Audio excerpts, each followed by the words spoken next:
From Lagos, the nation's commercial capital, this is the news at 10, live from Channels Television.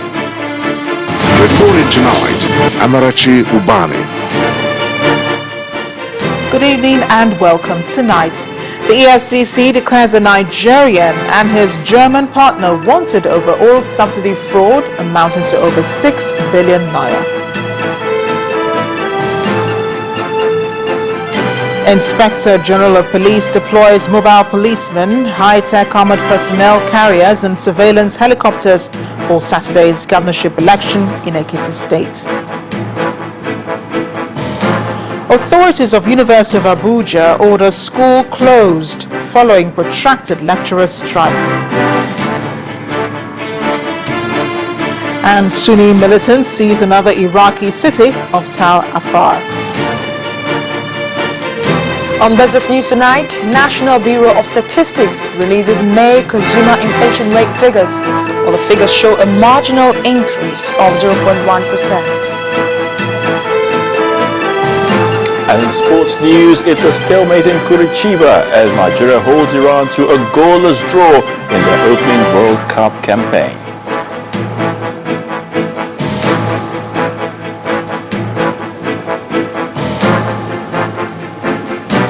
Gloria Umezioke from Abuja. Edo lawmakers sit under heavy security as Benin monarch meets political party leadership on assembly crisis.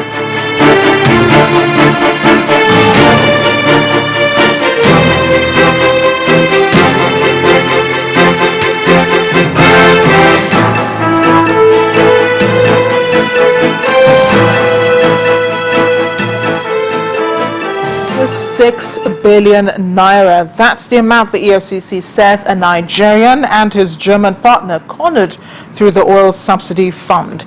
And while the search for the two men continues, the commission spokesperson Wilson Owujaren told journalists in Abuja today that Mr. Shehu Ogubambo, the managing director of Fargo Nigeria Energy Limited, absconded after being docked for bogus subsidies claims, while a German, Amzat Mahmoud, is wanted for shipping and selling 38 million litres of petrol and received 1.3 billion naira as subsidy for products not supplied. Mr. Owujaren added that several investigations are ongoing on a number of high-profile persons.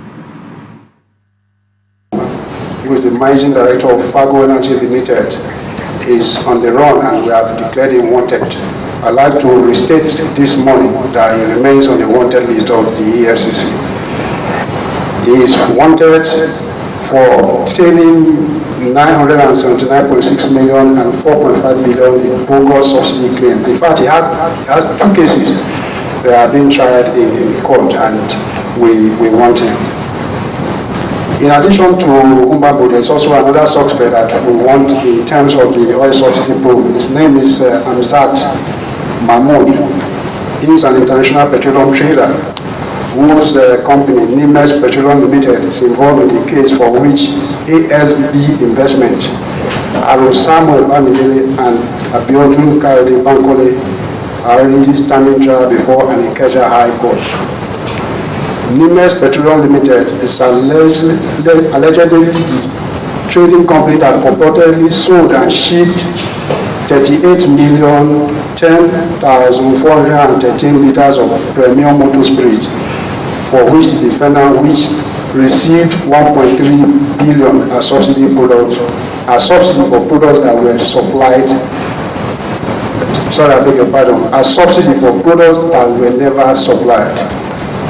I think some of us understand what I mean by oil trader. These are people that some of our marketing companies approach to get supplies of products from abroad. He allegedly supplied products to these people that are standing trial, but those products were never delivered. We've been looking for him since July 2013 when charges were filed against his company, Nimes Petroleum Limited in Nigeria, but our effort to track him down has been futile. EFCC spokesman Wilson Owujaren. Now it's exactly 5 days to the Ekiti State governorship election, and for those who may be preparing to host trouble, The Inspector General of Police, Muhammad Abubakar, is asking them to look elsewhere. Mr. Abubakar told newsmen in Abuja today that he has deployed sufficient officers and men to the state to ensure that there is no breakdown of law and order during the election. He advised those who have the intention of making the exercise difficult for the Independent Electoral Commission, INEC, not to bother, because he has given a clear directive to his men to arrest and prosecute electoral offenders during the period. Police on high alert as they prepare for the weekend's governorship election in Ekiti State. The mission is simple, as the men have the express mandate of the Inspector General of Police to ensure peaceful conduct of the governorship election in the state.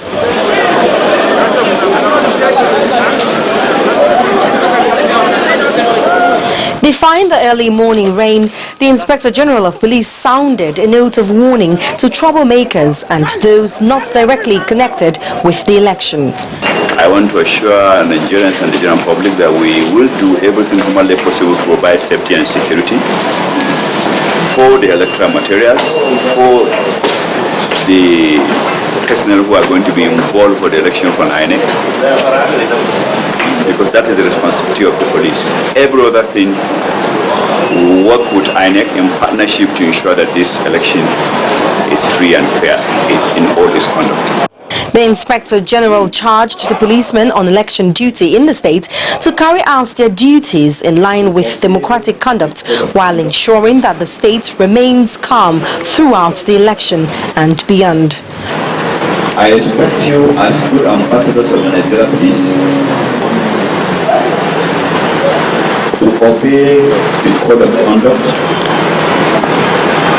and at the same time respect the rule of law and all other regulations guiding the election and elections in this country. One after the other, the deployed vehicles, armored personnel carriers, mounted troops and the police air wing moved out of the force headquarters in Abuja. The deployment comes as a reinforcement of other security measures already put in place by the police. The Ekiti and Osun state governorship elections have been described as possible templates for the 2015 general elections. But in about a week, the people of Ekiti state will be heading to the polls. So how prepared are the different apparatus ahead of the crucial polls? Our political correspondent, Seun Okimbaloye, spoke with INEC resident electoral commissioner in Ekiti state and also the police authorities about the readiness for the election. It is less than a week before the Ekiti governorship election, but one major concern for most of the voters is security.